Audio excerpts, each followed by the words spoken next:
আসসালামু আলাইকুম। আমি লিপি আহমেদ সৌদি আরব থেকে বলছি। আবারও চলে আসলাম আমি নতুন আরও একটি ভিডিও নিয়ে। আজকের ভিডিওটি হচ্ছে সিঙ্গাপুর থেকে কিছু গোল্ড কিনেছিলাম। তো গোল্ডগুলো আসলে ওখান থেকে কেনার যে প্রসেসগুলো সেটাই আপনাদের সাথে আজকে শেয়ার করব। তো সকাল সকাল বের হয়ে গেলাম আমি, যদিও অনেক বৃষ্টি হচ্ছে। আর আপনারা আগের ভিডিওতে দেখেছেন যে আমি রাতের বেলায় গিয়েছিলাম মুস্তাফা সেন্টারে। ওখানে গোল্ড শপে আমরা পছন্দ করে চলে এসেছিলাম, যেহেতু সময় ছিল না, বন্ধ হয়ে যাবে সে কারণে।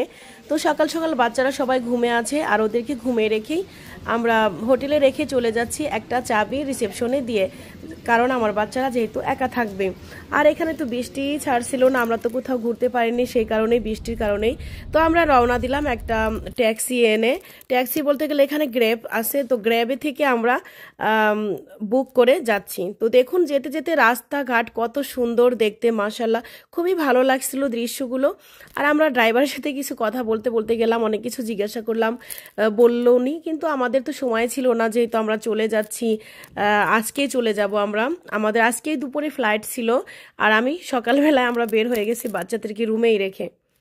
আমরা যে 10 দিন ছিলাম সিঙ্গাপুরে, 9-10 দিনের মতো আর কি, তো তখন আসলে সময় পাইনি, বা আমরা মোস্তফা সেন্টারের সম্বন্ধে অতটা ধারণা ছিল না। তো ঠিক ইন্দোনেশিয়া যাওয়ার আগের দিনই আমরা গেলাম।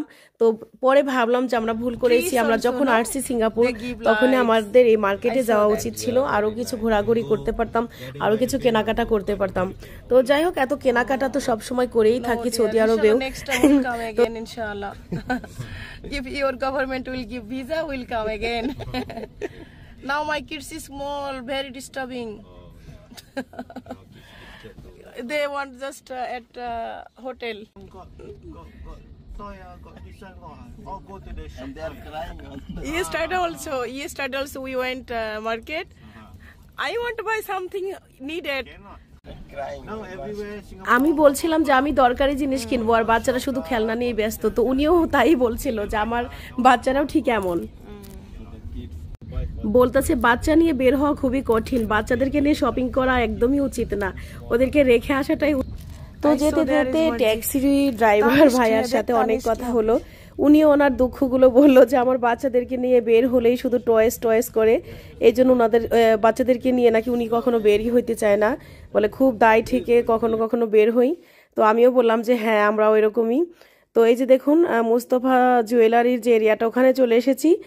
আর আস্তে আস্তে দেখলাম তানিস্ক, মালাবার, এগুলো সবই আছে এখানে ব্রাঞ্চ। তো খুব ভালোই লাগলো আর কি। তো এখানে দেখুন কত সুন্দর সুন্দর এই যে সীতাহারগুলো সাজিয়ে রেখেছে। তো ভিতরে ঢুকে প্রথমে আমি দেখলাম যে কালকে আমি যা যা পছন্দ করে রেখে গেছিলাম সেগুলো আছে কিনা। পরে দেখলাম যে হ্যাঁ, সবই ঠিকঠাক আছে। সেগুলোর পিছনে আমার হাজবেন্ডের নাম লিখে লিখে রেখেছিল ওনারা। তো চুড়িগুলোতে লেখা হয়নি, তখন চুড়িগুলো কম্পেয়ার করলাম দুইটার মধ্যে কোনটা সুন্দর। তো সুন্দর যেটা লাগছে সেটা নিতে পারিনি, নেইনি। ওজন সমানই, প্রাইস সমানই, সবই ঠিক আছে, কিন্তু ওইটা একটু নরম বেশি।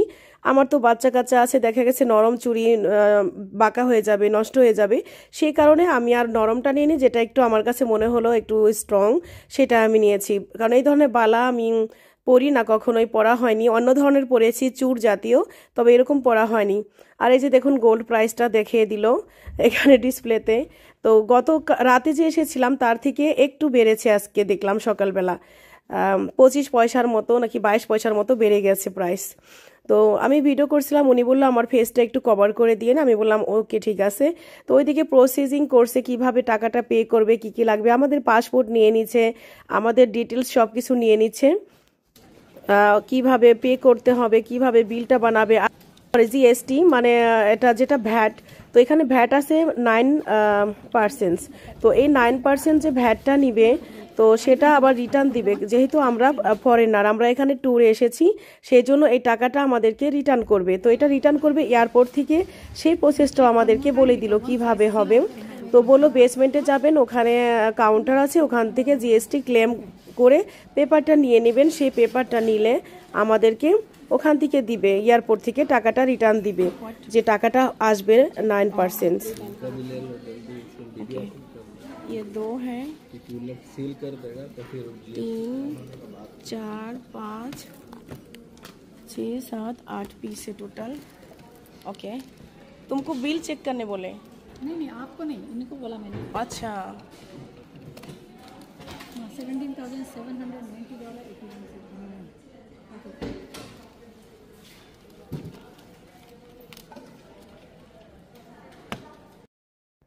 তো ওনারা এটাও বলে দিল যে প্যাক করে দিবে আমাদেরকে, প্যাকিংটা যেন আমরা না খুলি। ওই প্যাকিং এর উপরে সবকিছু ওনারা লিখে দেবে, আমাদের সিরিয়াল নাম্বারটা, ইনভয়েজের, তারপর কয়টা আইটেম আছে, কি কি আইটেমের কত গ্রাম বা কত কি সবকিছু লেখা থাকবে ওখানে।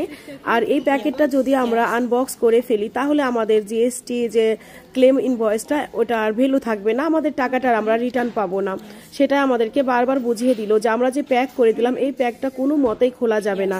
যখন আপনারা ভ্যাটের যে টাকাটা রিটার্ন পাবেন ঠিক তারপরে আপনি খুলে ফেলবেন, কারণ ওনারাই খুলে দেবে, আসলে এটা ওনারাই খুলে চেক করবে। তো এটা বুঝিয়ে দিল, তো আমরাও ধন্যবাদ জানিয়ে দিলাম, কারণ আমাদের এটা জানা ছিল না। তো যাই হোক, খুবই ভালো লাগলো, সব নিয়ম কানুন আপনাদের সাথে শেয়ার করলাম, আরও ভালো লাগলো। যারা যাবেন সিঙ্গাপুরে, যদি এরকম কেনাকাটা করতে চান ওখানে, শুধু এইটা না আরও বিভিন্ন আদার্স যে কেনাকাটাগুলোতেও আপনার যে ট্যাক্সটা নিবে সেটা ক্লেম করলে আপনি রিটার্ন নিতে পারবেন। আমরা অন্যান্য কেনাকাটা করেছিলাম, বাট আমরা সেটা ক্লেম করিনি, রিটার্নও নেইনি, কারণ অল্প কিছু টাকা ছিল সেখানে, আর এখানে একটু বেশি অ্যামাউন্ট ছিল, যার কারণে আমরা ক্লেম করেছি। যেহেতু 9% ডলার, শতকরাতে 9% আর কি। তবে হ্যাঁ, যদি আপনি জিএসটি ক্লেম করতে চান, ট্যাক্স ভ্যাটের যে টাকাটা রিটার্ন নিতে চান, তাহলে কেনাকাটার সময় অবশ্যই পাসপোর্টটা সাথে রাখবেন, না হলে কিন্তু হবে না। আমাদের মতো ভুল করবেন না, যেমন আমরা গত রাতে কি বলে হোটেলে রেখে এসেছিলাম, যার কারণে আমরা হয়রানির হয়েছি, তারপরে আবার সকালে আসতে হয়েছে। আর এইদিকে খুবই তাড়াহুড়া করছিলাম, ওনাদেরকে বারবার বুঝিয়ে বলছিলাম একটু জলদি করেন জলদি করেন, তখন বললো হ্যাঁ যতটুকু পারবো আমরা অবশ্যই তাড়াতাড়ি করব, কারণ আমাদের ফ্লাইট, আমাদের খুবই তাড়াতাড়ি এয়ারপোর্টে যেতে হবে বাচ্চাদেরকে নিয়ে। বাচ্চাদেরকে ঘুম পাড়িয়ে রেখে চলে এসেছি। $150 आज अभी लेके वहाँ से खत्म करते घर ही लेना। আমরা যে কেনাকাটা করেছি সেজন্য ভাউচার পেলাম $150। তো এই ভাউচার দিয়ে ভাবলাম তাহলে ঘড়ি কিনে নেই। তো যখন ঘড়ি কেনার জন্য গেলাম, যে দেখলাম যে না বাবা, এখানে আমরা যে রাতে পছন্দ করে গেছি সেই ঘড়িটা নেই, সেই ঘড়িটা আনবক্স নেই, মানে যেটা আছে ডিসপ্লেতে ওইটাই আছে। তো ওই ঘড়িটা তো আমরা নিব না বা তারাও দিবে না। তো আমার জন্য কোনো প্ল্যান ছিল না ঘড়ি কেনার। পরে আমি বললাম তাহলে আমার জন্য একটা নেই। তো আমার জন্য একটা দেখলাম খুবই সুন্দর স্মার্ট ঘড়ি। তারপর আরেকটা ঘড়ির নজর পড়লো, ওইটাও পছন্দ হইলো আমার হাজব্যান্ডের জন্য। বললাম না তাহলে তুমি এটা নাও। উনি বলছিল না এটা ভালো লাগে না। আমি অবশ্যই ভালো। পরে আমার হাজব্যান্ডের জন্য একটা স্মার্ট ঘড়ি নিলাম, আমার জন্য একটা স্মার্ট ঘড়ি নিলাম, দুইটা ট্রাউজার নিলাম আমার হাজব্যান্ডের জন্য। তো সব মিলিয়ে বিল অনেক বেশি আসছে, যেটা ভাউচার পেয়েছি তার চাইতে অনেক বেশি। তো আমরা পে করে দিলাম। বললো এর জন্য আপনি চাইলে ক্লেম করতে পারেন। বলছি আমাদের সময় নাই, আমাদের জাস্ট তাড়াতাড়ি করে কোনো রকম বিলটা কেটে দেন। তো বিল পেমেন্টের পরে গেলাম ঘড়ির ওইদিকে, ঘড়ির ওখান থেকে ওনারা আনবক্স করবে। আনবক্স করার আগে বিলটা পেমেন্ট করার দরকার, তাই বিলটা পেমেন্ট করে চলে এসেছি। এখন ওনারা বুঝিয়ে দেবে কিভাবে এগুলো ইউজ করব, কিভাবে কি করতে হবে। যদিও আমরা জানি বুঝি, তারপরে উনি যেহেতু দেখিয়ে দিচ্ছে তাই চুপচাপ দাঁড়িয়ে আছি। এদিকে আমাদের সময় নাই, আমাদের আসলে এয়ারপোর্টে যেতে হবে, যে বাচ্চাদেরকে উঠাতে হবে। যদিও আমি প্যাকিং করে এসেছি সব কিছু, জাস্ট বাচ্চাদেরকে উঠাবো, কাপড় পরাবো আর চলে যাব। তারপরেও এখন একটা মানুষ দেখিয়ে দিচ্ছে, ওনাকে তো বলা যায় আমরা জানি রেখে দেন, দেখাতে হবে না, এটা একটা অভদ্রতা।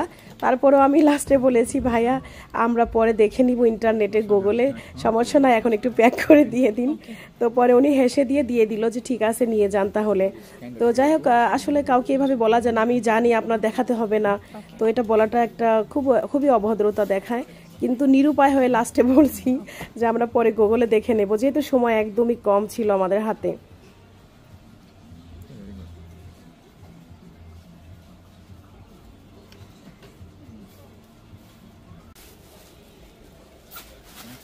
ওকে, থ্যাংক ইউ। তো সব শেষে চলে আসলাম জিএসটি কাউন্টারে। এখানে আসলাম আমাদের যে ইনভয়েসটা ক্লেম করার জন্য, জিএসটি ক্লেম করার জন্য, যে ভ্যাটটা আমরা রিটার্ন পাবো এয়ারপোর্ট থেকে, সেটার জন্য। সেই কাজটাও সম্পন্ন হয়ে গেল। তারপর চলে আসলাম বাহিরে, বৃষ্টি হচ্ছে তো হচ্ছেই। তারপর আমার হাজবেন্ড আবার সে গ্রেপ থেকে বুক করলো একটি ট্যাক্সি চলে আসলো আমাদেরকে নেওয়ার জন্য। তো আমরা সুন্দর করে বসে পড়লাম আমাদের তারপর বাইরের যে দৃশ্যগুলো এত ভালো লাগছিল, মন চাইছিল ক্যামেরাটা শুধু অন রাখি, একদম বন্ধ না করি, সব কিছু ভিডিও করার জন্য মন চাইছিল আসলে। যদিও ভিডিও করেছি আরও একটু, তবে এই ভিডিওটা বড় হয়ে যাবে, সেই জন্য আমি ওটা আলাদা আপলোড করব। পরবর্তী ভিডিওটা দেখলে আপনারা দেখতে পারবেন যে কত সুন্দরভাবে ট্যাক্সিওয়ালা আমাদেরকে বুঝিয়ে দিয়েছে, বলে দিয়েছে কোনটার নাম কি, কোথায় গেলে ভালো লাগবে। কিন্তু আমাদের তো সময় ছিল না, যেহেতু আজকেই চলে যাব। তো যাই হোক, আমার ইউটিউব চ্যানেলটি সাবস্ক্রাইব করতে ভুলবেন না যারা নুরা লিটল ব্রাদার, আমার ফেসবুক পেজটি যারা নুরা লিটল ব্রাদার। আজকের মতো এই পর্যন্তই, আল্লাহ হাফিজ, বাই বাই।